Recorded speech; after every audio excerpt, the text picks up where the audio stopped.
শ্রীলঙ্কার বিপক্ষে ওয়ানডে সিরিজের স্কোয়াড ঘোষণা, ফিরলেন নাঈম শামীম। শ্রীলঙ্কার বিপক্ষে 3 ম্যাচের ওয়ানডে সিরিজের জন্য 16 সদস্যের ওয়ানডে স্কোয়াড ঘোষণা করেছে বাংলাদেশ। এই সিরিজ থেকে বাংলাদেশের ক্রিকেটে মেহেদী হাসান মিরাজ অধ্যায়ের সূচনা হতে যাচ্ছে। দীর্ঘদিন পর দলে ফিরেছেন ওপেনার নাঈম শেখ এবং middle order batter Shamim Patwari. চোট কাটিয়ে লিটন দাসও ওয়ানডে দলে ফিরেছেন। চোট কাটিয়ে সামগ্রিকভাবে ক্রিকেটে ফিরেছেন পেসার তাসকিন আহমেদও। তবে জায়গা হয়নি আলোচনায় থাকা উইকেটরক্ষক ব্যাটার নুরুল হাসান সোহানের। জাতীয় দলের হয়ে নাঈম শেখ সবশেষ ওয়ানডে খেলেছিলেন 2023 সালের শ্রীলঙ্কা সিরিজে। প্রায় 2 বছর পর জাতীয় দলে ফিরলেন বাঁহাতি এই ওপেনার। এর আগে 8 ওয়ানডেতে তার রান ছিল মোট 95। নাঈম অবশ্য পারফর্ম করেই জাতীয় দলে ফিরেছেন। শেষবারের ঢাকা প্রিমিয়ার লিগে 11 ম্যাচ খেলে 618 রান করেছেন এই ওপেনার। তাকে জায়গা করে দিতে বাদ পড়েছেন সৌম্য সরকার।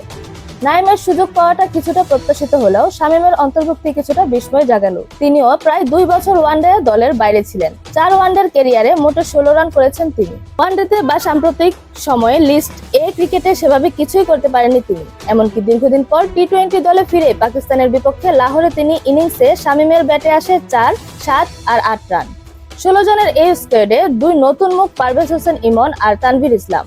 দুজনই টি-20তে প্রায় নিয়মিত হয়ে গেলেও ওয়ানডেতে আছেন অভিষেকের অপেক্ষায়।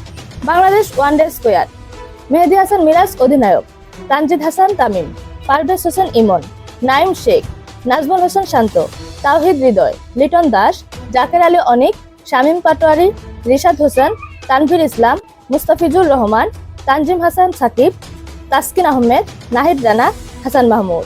এরকম আরো নতুন নতুন খেলার আপডেট পেতে অবশ্যই চ্যানেলটি সাবস্ক্রাইব করে রাখুন। ধন্যবাদ। Flavours news.